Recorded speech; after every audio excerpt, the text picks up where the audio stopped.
अब हम पहले प्राइमरी डेटा के बारे में बात करेंगे। प्राइमरी डेटा कलेक्ट करने के तीन मुख्य पद्धति है।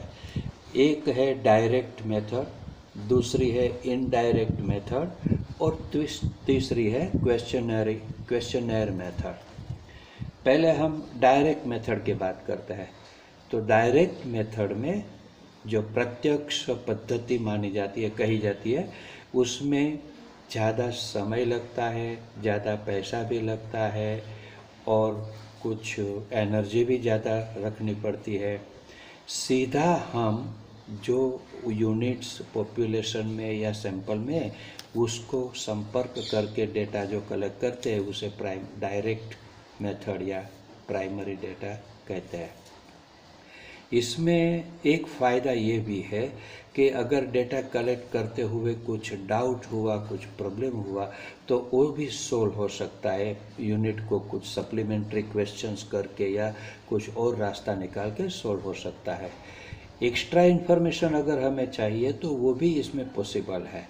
इस जो यूनिट की जो सर्वे हम कर रहे हैं उस सर्वे के एम्स के उपरांत कोई एक्स्ट्रा इन्फॉर्मेशन की आवश्यकता हो तो ये भी इसमें से मिल सकता है। और ये सिर्फ एक बात इसमें आती है कि ये लिमिटेड फील्ड के लिए ही बेटर रहेगा, क्योंकि बहुत बड़ा फील्ड है तो प्राइमरी डेटा कलेक्ट करने में थोड़ी दिक्कत आती है, मुश्किल आती है।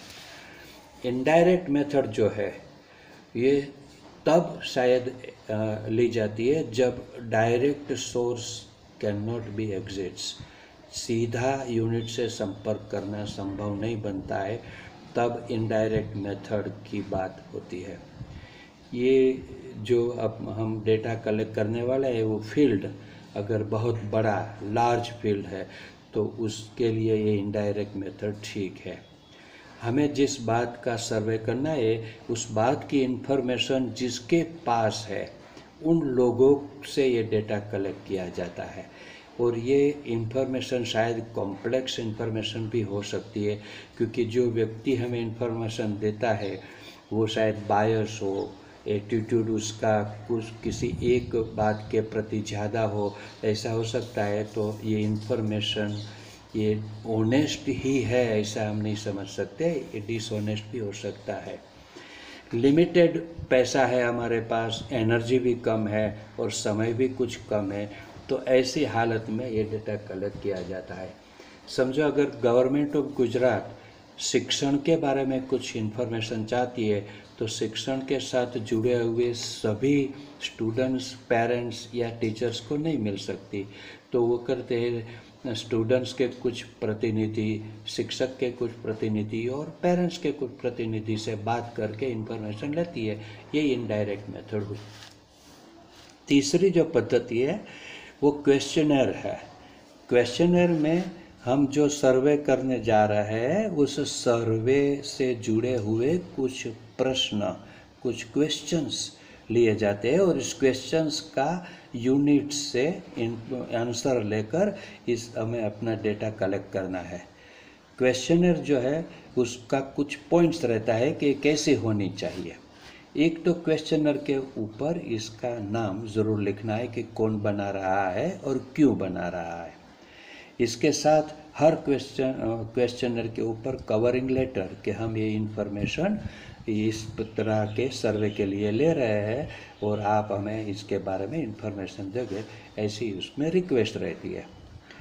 क्वेश्चनर में बहुत ज़्यादा प्रश्न नहीं रहना चाहिए, मिनिमम जितना ही संभव है उतना मिनिमम क्वेश्चंस पूछना चाहिए।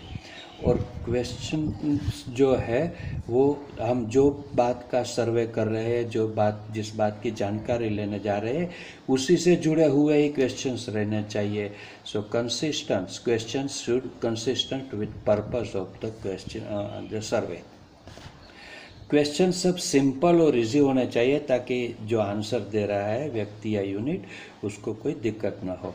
Question should be arrange logically, ये इसलिए कि हर एक प्रश्न एक के बाद आपका नाम, फिर आपकी आयु, फिर आपका एड्रेस, फिर आपका क्वालिफिकेशन, इस प्रकार की लॉजिकल अरेंजमेंट हो सकती है। पर्सनल और सेंसिटिव क्वेश्चंस इससे अवॉइड करना चाहिए, क्योंकि इसमें से आंसर देने के वाले को दिक्कत होती है। Answer should be either in yes और नो, और sometimes it should be in A short answer. तो बहुत लंबा या आंसर हो, ऐसे क्वेश्चंस को भी अवॉइड करने चाहिए। अब क्वेश्चनर जो भी बनती है, ये आइडियल क्वेश्चनर के कुछ पॉइंट्स हुए। वो क्वेश्चनर सैंपल के यूनिट को या पॉपुलेशन के यूनिट को कैसे पहुंचाए, तो इसके लिए दो रास्ता है। एक रास्ता पोस्ट है, बाय पोस्ट। पोस्ट में हम हर यूनिट्स के हमारे पास अगर एड्रेस है तो उनको पोस्ट में क्वेश्चनर भेज सकते हैं। वो क्वेश्चनर में आंसर भर के फिर वापस हमने जो एड्रेस इसमें लिखा है उस एड्रेस पर वापस क्वेश्चनर वापस भेज सकते हैं। दूसरा रास्ता जो है वो एन्यूमरेटर, मतलब जो सर्वे करने वाले कुछ लोग हम ट्रेन करें, उसको क्वेश्चनर दे और वो घर जाके या जो सर्वे यूनिट है उनको मिल के क्वेश्चनर में उनको कुछ प्रश्न सुना के जो जवाब मिलता है वो क्वेश्चनर में भरे। दो चीज़ है। अब जो पोस्ट द्वारा क्वेश्चनर भरी जाती है उसमें शायद क्वेश्चनर ये फट जाए या कुछ डैमेज हो जाए या मिस हो जाए या वापस ना आए, ऐसी कुछ दिक्कत हो सकती है। जो या सर्वे करने वाले लोगों को क्वेश्चनर मिलते हैं तो उसमें एक फ़ायदा ये होता है कि वो इलिटरेट पर्सन को भी क्वेश्चंस बताकर उसका जवाब जो आता है वो अंदर लिख सकता है। और इसमें थोड़ी डिफ़िकल्टी यह है कि हमें सर्वे करने वाले लोगों को ट्रेन करना पड़ता है, उसमें ज़्यादा पैसा, समय और एनर्जी जाती है। अब ये प्राइमरी डेटा की बात हुई। दूसरा प्रकार जो डेटा का है वो सेकेंडरी डेटा है। और सेकेंडरी डेटा हमें कैसे कलेक्ट करना है ये हम ले लेते हैं कि पहले किसी ने डेटा जो लिया है हम आगे देख चुके हैं, उस डेटा को हम इस्तेमाल करें तो वो सेकेंडरी डेटा माना जाता है। गवर्नमेंट्स के पब्लिकेशंस, सेमी गवर्नमेंट्स के publications, international publications, research organisations, commercial organisations, newspaper, weekly और मंथली मैगजीन्स, उन सब के द्वारा हम सेकेंडरी डेटा कलेक्ट कर सकते हैं, क्योंकि उसमें बार बार कभी किसी चीज़ के बारे में सर्वे और डेटा लिखा आता है कि ऐसा कुछ है। समझो आज कोविड-19 चल रहा है, कोरोना, तो हर न्यूज़पेपर में अपडेट आता है कि देश में इतना केस हुआ, इस राज्य में इतना केस हुआ वगैरह।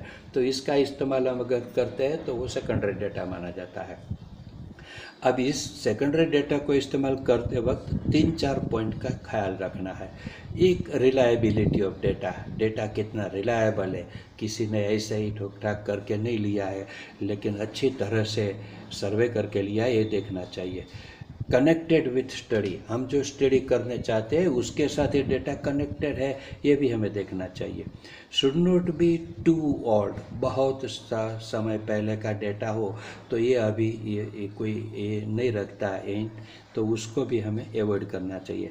Method of collection of data, जिसने भी डेटा कलेक्ट किया है या पब्लिश किया है उसने कैसे ये डेटा कलेक्ट किया है वो भी हमें चेक कर लेना चाहिए, ताकि प्रॉपर मेथड से डेटा आया है ऐसा हम समझ सकें। और एस्टिमेटेड डेटा अगर है तो उसको भी अवॉइड करना चाहिए कि एस्टिमेटेड वैल्यू है तो वो भी हमें ठीक से काम नहीं आती है। तो ये अपना कलेक्शन ऑफ डेटा चैप्टर हुआ। नमस्कार।